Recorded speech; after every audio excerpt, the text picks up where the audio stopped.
সব সময় খালি কাঁচা বাদাম করে না? বাংলাদেশ থেকেও কাঁচা বাদাম, ইন্ডিয়া থেকেও কাঁচা বাদাম, নেপাল থেকেও কাঁচা বাদাম, আরে বাঙ্গাল থেকেও কাঁচা বাদাম, বিহারেও কাঁচা বাদাম, ঝাড়খণ্ডেও কাঁচা বাদাম। আর সব সময় আর মাইয়া লোক গেলা এসে বলছে, দাদা আমার একটা ভাঙা মোবাইল আছে, এটার দাম কত? বলে মোবাইলের বডিগুলোর 5 টাকা দাম। পায়ের পাতা হাতের তোড়া থাকে যদি সিডি কলের চেন দিয়ে যাবেন, বাদাম পাবেন সমান সমান। আমার কাছে নাই খবুবু ভাজা বাদাম, আমার কাছে পাবে শুধু কাঁচা বাদাম। এরকম করে না? ভাইরাল হয়ে গেছে তো ওইরকম ভাই। কয়দিন আগে আমি ভাইরাল, আর আমি ভাইরালের পরে কাঁচা বাদাম ভাইরাল। তো যাক আলহামদুলিল্লাহ যে দেখেছেন এরকম। তো কথা হচ্ছে ভাই যে সময় সময় হয়। তো আপনারা যে মোবাইলে দেখছেন হজরত আলীকে, মোবাইল না থাকলে কি দেখতে পেতেন? দেখতে পেতেন না, আমার ডেটও পেতেন না। দিনাজপুরে যা ঢুঁড়তে হতো, ঝাড়খণ্ড থেকে লোক আসলো হজরত আলীকে ঢুঁড়তে। এর আগে একটা আমার ভিডিও ভাইরাল হয়েছিল, মানে অডিওতে MP3-তে বাজাতেন, দেখতে পেতেন না, এমনি ছোট মোবাইল গেলাই বাজত। আসসালামু আলাইকুম জামালউদ্দিনের বাপ, একটা বাজত না? আসসালামু আলাইকুম জামালউদ্দিনের বাপ। ওর পুরুষটার নাম রহমাতুল্লাহ। তো মাইয়া লোক মানুষ, তো পুরুষের নাম কহা হয়ে যাবে, ওই লেগে ও নাম কইবে না, মানে নামটা বলবে না পুরুষের, তার লেগে বলছে কি আসসালামু আলাইকুম জামালউদ্দিনের বাপ। এই ওয়াজটা করেছিলাম ইউসুফ জুলেখার জীবনে, 7 রাত করেছিলাম ভাই আপনাদের মালদাতে, আপনার এই খানপুরের সাইডে। তো ওই 6 নম্বর রাতটা ভাইরাল হয়েছিল, ঝাড়খণ্ডের লোক সব ঢুঁড়তে এসেছিল আর খোঁজ করতে এসে তখন পেয়ে আমাকে নিয়ে গিয়েছিল। তো দেখেন ভাই মোবাইলটা খুব ভালো জিনিস, কিন্তু মোবাইলে মিথ্যা কথা বলবেন না। আপনাকে যদি কোনো মানুষ বলে আপনি কোথায় আছেন, যেইখানে আছেন ওইখানের কথা বলবেন। ভাই আমি বাড়িতে আছি, আমি কানটাতে আছি, আমি গলিতে আছি বা বাজারে আছে, ওই জায়গাটার কথা বলেন, অন্য জায়গার কথা বলবেন না, তো মিথ্যা হবে। একটা মানুষ যখন মিথ্যা কথা বলে, ওর ঘাড় থেকে ফেরেশতাটা পালিয়ে 3 মাইল দূরে চলে যায়, আপনার ঘাড়ে থাকে না। মোবাইলে ভাই মিথ্যা কথা বলবেন আর সত্য কথা বলবেন। মোবাইলটা খুব ভালো জিনিস, আর মোবাইলে খারাপ জিনিস দেখবেন না। মোবাইলে ভাই খারাপ ছবি দেখেন না, খারাপ জিনিস দেখতে যায়েন না। যদি আপনি খারাপ খারাপ জিনিস দেখেন, আপনার আল্লাহ যে আপনাকে একটা মানে আপনাকে যে মুখস্থ বিদ্যা দিয়েছে, আপনাকে একটা ইলম দান করেছে, এই মুখস্থ বিদ্যাটা আপনার 1 নম্বরে উড়ে যাবে। মুখস্থ বিদ্যা আপনার থাকবে না। দ্বিতীয় নাম্বার, আপনার রুজিতে বরকত থাকবে না। যারা চোখের বেশি করে জেনা করে, চোখের জেনা করিবার রুজিতে বরকত থাকবে না।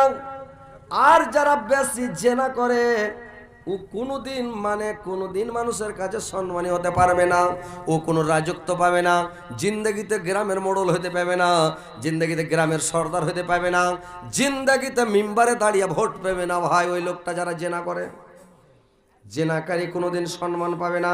ওর নিজের ভাই গেলা ওকে মানবে না, নিজের বংশের লোক ওকে মানবে না, নিজের এলাকার লোক মানবে না। মানে জেনাকারী লোককে আল্লাহ পছন্দ করে না। পৃথিবীর বুকে সবচাইতে খারাপ। আপনারা চোখের জেনা করিয়েন না, আর মোবাইল খারাপ জিনিস মোবাইলে দেখেন না, ভালো ভালো জিনিস দেখেন, ওয়াজ শুনেন, নসিহত শুনেন, আর আপনি কোরআন পড়া শুনেন, কেরাত শুনেন, আপনি নেকি পাবেন। হাদিসে আছে যদি কোনো একটা লোক কোরআন পড়ে যা নেকি পাবে, একটা লোক যদি বসে বসে সুন্দর করে কোরআন পড়া শুনে, তো অতটাই নেকি পাবে ভাই। বুঝতে পারছেন? একবারে সহিহ হাদিস। একটা লোক কোরআন পড়ে যা নেকি পাবে, একটা লোক যদি বসে শুনে তো অতটাই নেকি পাবে। আপনি মোবাইলে ওয়াজ নসিহত শুনেন, কেরাত শুনেন, আপনি নেকি পেয়ে যাবেন, কিন্তু আপনি গান বাজনা শুনিয়েন না। এখন তো মানুষ কি করছে রে ভাই, রোজার দিনে ভাই, এখন তো এমনি মাস, রমজান মাসে রোজা রেখে মোবাইলে ফিল্ম লাগিয়ে দিয়েছে, আগা দিকে রেখে দিয়েছে, আর গোটা বাড়ির মেয়ে ছেলে, বহু বেটে ছেলে পিলে নিয়ে আর মোবাইল দেখতে শুরু করে দিয়েছে। আর মোবাইলে যে এমন গান লাগিয়ে দিয়েছে, মোবাইলে গান বেজে চলে যাচ্ছে, একদম মোহাম্মদ রাফিকের গানা শুরু করে দিয়েছে, আর মোবাইল দেখছে। রমজান মাসে মোবাইল দেখে ভাই এমন গানা লাগালছে, মানুষ খালি মুড়ি ঝুঁকেছে আর হাসছে, ওর রোজার দিকে খেয়াল নাই। মুঝে পিনে কা শাক नहीं, पिता हूँ गम भुलाने को, तेरी याद मिटाने को, पिता हूँ गम भुलाने को। 3-4 বাব্বাটা মোড়ে ঝুঁকেছে আর মাস্তি করছে। ভাইরা আমার, গান শুনবেন না আর বাজনা শুনবেন না। আল্লাহর নবী গান বাজনাকে হারাম করেছেন। আল্লাহর নবীর কানে যখন ঢোলের আওয়াজ যেতেন, আল্লাহর নবীর কানে লোক দিয়ে দিতেন, বাজনা শুনতেন না। তো ভাই, বাজনা নাচ গান টেনে সেগুলো শুনবেন না মোবাইলে। খালি জালসা শুনেন, অজনসিয়ত শুনেন, মোবাইলটাকে ভালো কাজে লাগান। আর মোবাইলে ফোন লাগে ভাই হেলাও হেলাও করবেন না। হেলাও কাকে বলে? হেলাও কথাটার মানে জানেন? সবাই আন্ডা বাচ্চা ছেলে পিলে, আরে ভাই ছেলে গেলে কথা কইতে শিখিনি, মোবাইল ওর হাতে দেন চুপিয়েছে, এমনি চুপে না, মোবাইল দেন চুপিয়েছে। কত সাংঘাতিক মেশিন। তো মোবাইলে হেলাও ভাই বলবেন না। ফোনটা যখন ধরবেন, বাংলাদেশ গেছিলাম জালসায়, তো বাংলাদেশের একটা সিস্টেম কিরকম, মোবাইলটা ধরার পরে কানে আসসালামু আলাইকুম, কে বলছেন ভাই? আপনি কে বলছেন ভাই? কোথা থেকে বলছেন ভাই? কত সুন্দর কথা। ফার্স্টই বলেন আসসালামু আলাইকুম। আমাকে যখন আদিবাসীরা, যে ভিডিওটা ভাইরাল হলো কিনা, সাঁতালের গাড়িটা ভাইরাল হয়েছিল দেখেছেন, তো যখন ভাইরাল সাঁতালেরা ফোন করে চলেছে, হ্যাঁ, যখন ফোন করেছেন গলা তো বুঝতে পারছি আদিবাসী, আমি যে ওকে বলছি যে আসসালামু আলাইকুম, কেন মন করছেন? কেন মন করছেন জি? কেন মন করছেন? আমি বলছি যে আসসালামু আলাইকুম, থরবর করছে, তখন ওর আদিবাসী ভাষা বাড়িয়েছে। কে আপনি? হজরত আলী বলছেন? হ্যাঁ হজরত আলী বলছি। ও আচ্ছা ঠিক আছে, ভালো আছেন? আমাদেরকে গাল কেন দিচ্ছেন? বলেছে গাল কখন দিন রে ভাই? ওটা গাজাল বলেছিল লোককে একটু হাসাবার জন্য। ও একদম শটাং। সালাম পড়লে দুশ্মনী শেষ হয়ে যাবে। সালাম দিলে প্রীতি বাড়ে, সারা যন্ত্রে দুশ্মনী বাড়ে। একটা দুশ্মনকে আপনি সালাম দেন, আপনার দুশ্মনী শেষ হয়ে যাবে, দোস্তি লেগে যাবে নাকি? সালাম জিনিস এমন ভালো জিনিস। তো যারই ফোন ধরবেন আপনি বলেন আসসালামু আলাইকুম। আপনি বললেন না হেলো। হেলো কে বলবে জানেন? আর হেলোটার মানে জাহান নামে যখন মানুষ চলে যাবে, জাহান নামে, তো জাহান নামে মানুষের নাম কি ফেরেশতারা জানে? এটা হজরত আলী, এটা আব্দুর রহমান, এটা আব্দুল সত্তার, আব্দুল গাফফার, এগুলার নাম কি জানে? জানবে না। তখন ফেরেশতা বলবে হ্যালো, ও হ্যালো, ওকে হ্যালো হ্যালো করো জাহান নামে ডেকে হ্যালো। তখন ও বলে, দেখবে সবাই বলে হ্যালো, শুনো, চলে এলো।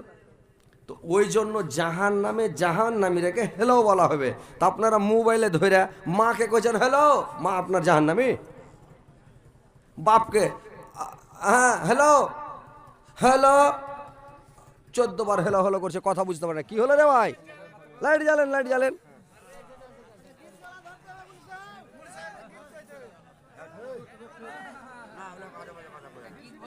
এই করেন, এই জেনারেল চালু করেন, ফাড়াফাড় এমার্জেন্সি।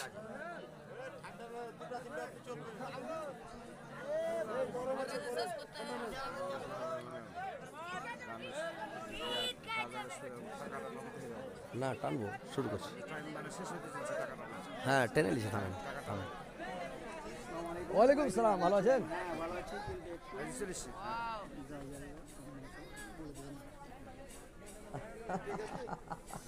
ঠিক আছে ইনশাল্লাহ। তো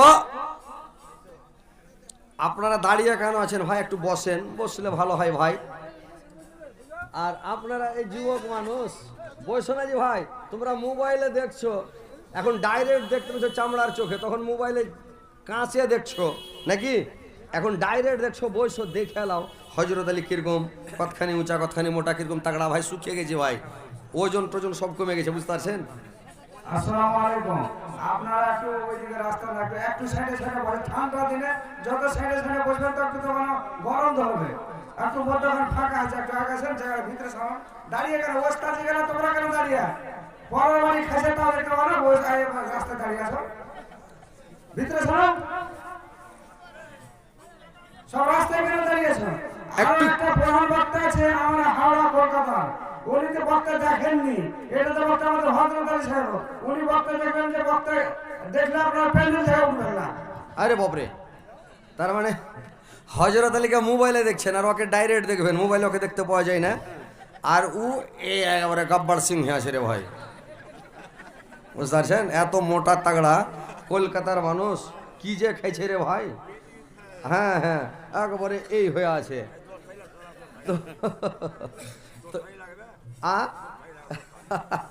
তো যাই হোক, আপনারা একটু বসেন, শুনেন ইনশাল্লাহ।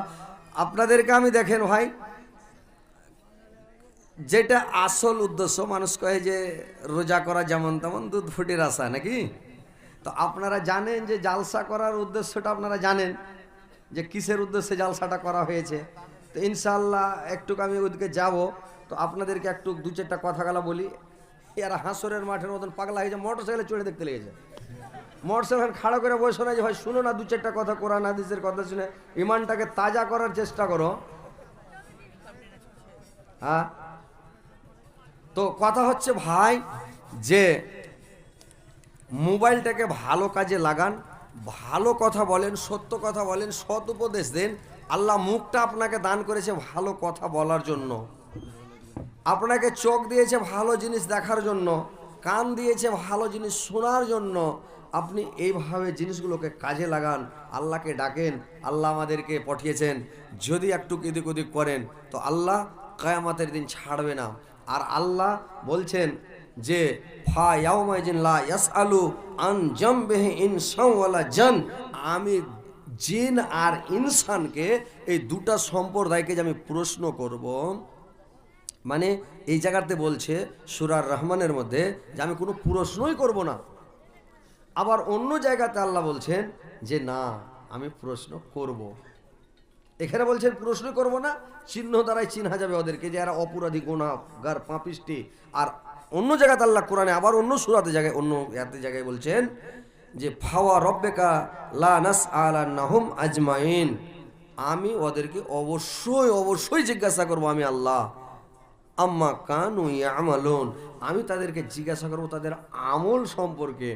তা আল্লাহ আপনাদেরকে যে প্রশ্ন করবেন, এরকম প্রশ্ন করবে না, হারে খাপা তুই নামাজ কেন পড়িস নে, তুই রোজা কেন করিস নে। তখন তো বান্দা সহজ, মানে ও ভাববে যে আল্লাহ এত সুন্দর কথা আল্লাহ বলছে, বলবে আল্লাহ পৌষ মাসের ঠান্ডায় উজু করতে পারেনি, আল্লাহ এমন শরীরে জ্বর ছিল, ঠান্ডা ভিতর খালি কাঁপছিল, লো প্রেসার, মানে জ্যাকেট উঠিয়া উজু করতে পারিনি, নামাজ পড়তে পারিনি, তো আমার দ্বারাতে নামাজ পড়া হয়নি, আল্লাহ ক্ষমা করে দাও। আল্লাহ বলছেন না, এইভাবে প্রশ্ন করলে তো মানুষ দেখাবে আমার বুকে লাগছিল, মাঞ্জা লাগছিল, পেটে লাগছিল, এইভাবে অজুহাত জানাবে। আল্লাহ বলছেন আমি তাদেরকে জিজ্ঞাসা করবো অন্যায় সম্পর্কে। কি অন্যায় সম্পর্কে জিজ্ঞাসা করব? আম্মা কানু ইয়ামালুন, আমি তাদের আমল সম্পর্কে, অন্যায় সম্পর্কে জিজ্ঞাসা করব যে তোমরা এই কাজটা করেছিলে। জোর করে ধরো না। আমি তাদেরকে জিজ্ঞাসা করব আম্মা কানু ইয়ামালুন, তাদের আমল সম্পর্কে তোমরা এই অন্যায়টা করেছিলে কেন? অন্যায়টা করেছিলে কেন? কেন কথার কোনো উত্তর নাই, কোনো জবাব নাই। তাকে মানে সেখানে আল্লাহর সামনে কোনো কেন কথার উত্তর দিতে পারবে না। আল্লাহ বলছেন আমি কিয়ামতের দিন 5টা প্রশ্ন করব। 1 নাম্বার প্রশ্ন হবে, আমি তোমাকে 60 বছর, 70 বছর, 100 বছরের একটা আমি জিন্দেগি দান করেছিলাম, তোমার জিন্দেগিটা তুমি কোন পথে বয় করেছো এর জবাব দিয়ে দাও। 2 নাম্বার প্রশ্ন করা হবে, 2 নাম্বার প্রশ্ন করা হবে, রে মানুষ আমি তোমাকে তোমার জিন্দগির মধ্যে আমি একটা তোমাকে যৌবনকাল দান করেছিলাম, জওয়ানি দান করেছিলাম, তোমার যৌবনকালটাকে, তোমার জওয়ানিটাকে তুমি কোন পথে লাগিয়েছো আমাকে এর জবাব দিয়ে দাও। 3 নাম্বার প্রশ্ন করা হবে, আল্লাহ বলবি নবী তোমাকে এই যে 100 বছর বা 70-80 বছরের জিন্দগির মধ্যে তুমি কত টাকা আয় করেছো, কত টাকা কামাই করেছো, তোমার আয়ের খাতাটা আমাকে দেখাও। 4 নাম্বার প্রশ্ন করা হবে, তোমার জিন্দগির মধ্যে তুমি তোমার জিন্দগিটাকে তোমার কত টাকা আয় করেছো, আয় করার পরে কোন পথে কত টাকা ব্যয় করেছো, কোথায় টাকাটা লাগিয়েছো, তোমার বইয়ের খাতাটা আমাকে দেখাও। 4 নাম্বার প্রশ্ন দিতে পারবেন ভাই? আপনার জিন্দগিতে কত টাকা কামাই করেছেন, কি করে কামাই করেছেন? চুরি করে না ডাকাতি করে, বেঈমানি না শয়তানি করে, না রক্ত পানি করে খেটে কামিয়ে টাকা জমা করেছেন? এই জবাবটা আপনাকে দিতে হবে। আর একটা, কোন পথে ভয় করেছেন? হালাল পথে ভয় করেছেন না হারাম পথে ভয় করেছেন? না আপনি দান খেরাত করেছেন, সাদকা জাকাত দিয়েছেন, আপনি হজ করেছেন, টাকাটাকে ভালো পথে ভয় করেছেন? কোন পথে ভয় করেছেন? জবাবটা আমাকে দিয়ে দাও। 5 নম্বরের প্রশ্ন আল্লাহ পাক করবেন। 5 নম্বরের প্রশ্নটা দুনিয়ার আলেম সমাজকে জিজ্ঞাসা করবেন। এরে দুনিয়ার আলেমেরা, দুনিয়ার মুলবি সাহেবেরা, মাওলানা সাহেবেরা, তুমি ইলম শিক্ষা করার পরে, তুমি আলেম হওয়ার পরে তোমার ইলমটাকে তুমি কোন পথে ভয় করেছ? তুমি আমাকে এর জবাবটা দিয়ে দাও। তুমি আলেম হওয়ার পরে, ইলম শিক্ষা করার পরে তোমার ইলমটা তুমি কোন মানুষকে শিক্ষা দিয়েছিলে কিনা? কোন মানুষকে তুমি শিখালছো কিনা, পড়ালছো কিনা? তুমি ভালো সৎ উপদেশ দিয়েছে কিনা? তোমার এই ইলম সম্পর্কে আমাকে আর জবাব দিয়ে দাও। এই 5টা প্রশ্ন করবেন। 5টা প্রশ্নের উত্তর যতক্ষণ পর্যন্ত না দিবেন ততক্ষণ পর্যন্ত আপনাকে লড়তে দেওয়া হবে না, হিলতে দেওয়া হবে না। আপনার পাটা মাটিতে লেগে যাবে, আর মাটিতে পা লেগে যাবে, আর মাটিতে পা এমন হয়ে ধরে চিপকে লেগে যাবে, পা উঠাতে পারবেন না, লড়াতে পারবেন না। আর মানুষ দাঁড়িয়ে থাকবে, যার যেমন আমল তেমন ফল।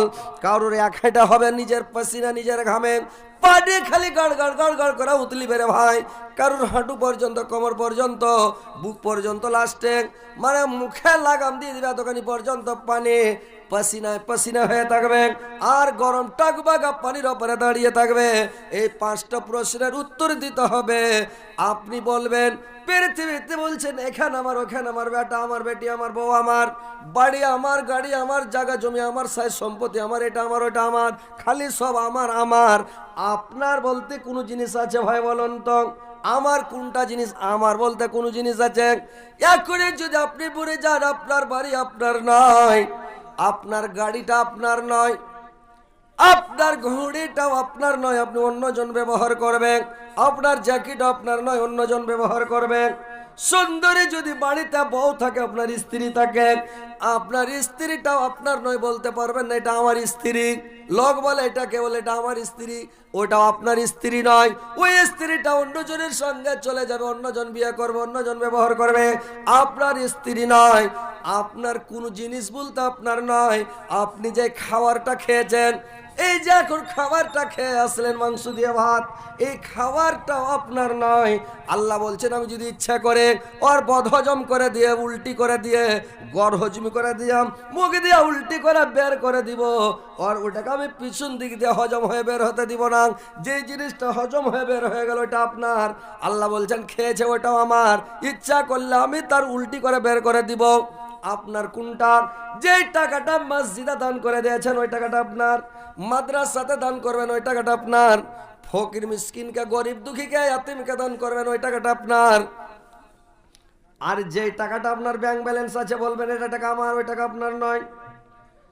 বাক্সাতে আলমারিতে টাকা ভরা আছে ওই টাকাটাও আপনার নয়। জমি কিনা চাষা সম্পদ আছে আপনার নয়।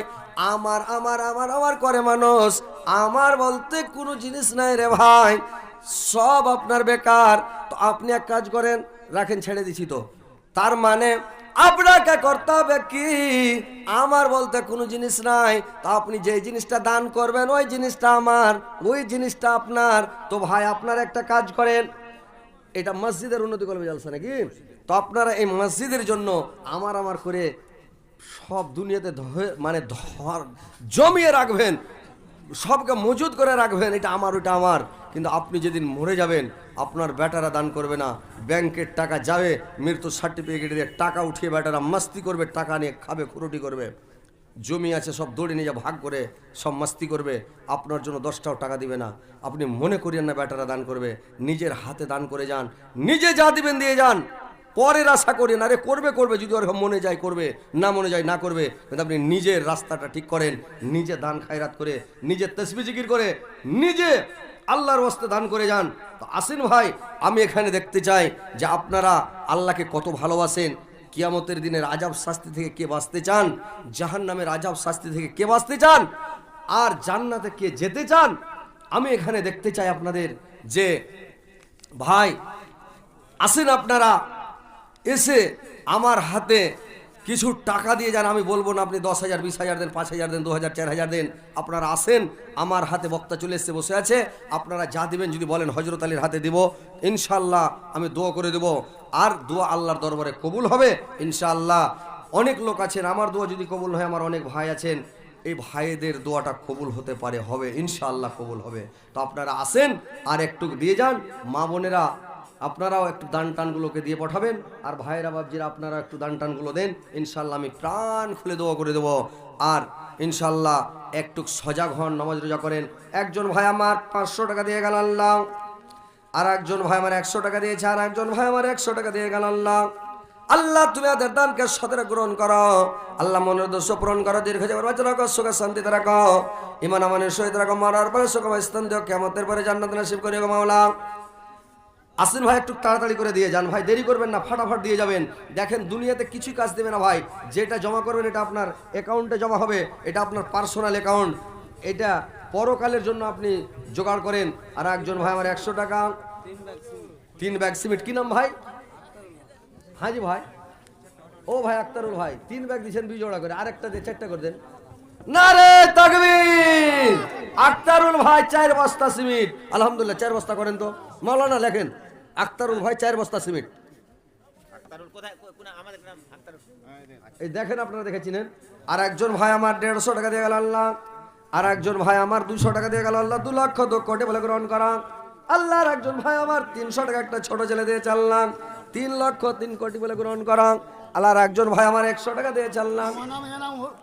বাবা মারা গেছে, বহিন মারা শ্বশুর জন্য আমি 500 টাকা দান করলাম। এনামুল হক ভাই আমার বাপ মারা গেছে, মা মারা গেছে, শ্বশুর বহিন একটা মারা গেছে, বহিনের জন্য 500 টাকা আমার এনামুল হক ভাই দিয়েছে। আর একজন ভাই আমার 500 টাকা, আর একজন ভাই আমার 200 টাকা, আর একজন ভাই 100 টাকা। আল্লাহ তার বোনের কবর আলোকিত করিও আল্লাহ, বোনের উপরে কত মায়া মমতা, মা বাপের উপরে কত মায়া মমতা আল্লাহ, মানে শ্বশুর শাশুড়ির উপরে কত মায়া মমতা আল্লাহ। এনামুল ভাই 500 টাকা দিয়েছে আল্লাহ, 5 লক্ষ 5 কোটি বলে গ্রহণ করো আল্লাহ। আর একজন ভাই আমার কি নাম ভাই? আল্লাহ আমার হোসেন ভাই আল্লাহ 300 টাকা মায়ের জন্য দান করেছে আল্লাহ, তার মায়ের কবর আলোকিত করে দাও, নূর দাও, আনওয়ার করে দাও, জান্নাতের বিছানা বিছিয়ে দাও, জান্নাতের খিড়কি খুলে দাও, জান্নাতের লিবাস পরিয়ে দাও আল্লাহ। এই ভাই আপনাদের লোকগুলো পাঠানো মেয়ে ছেলের কাছে, মা বোনদের কাছে, ওরা টাকা দিবে।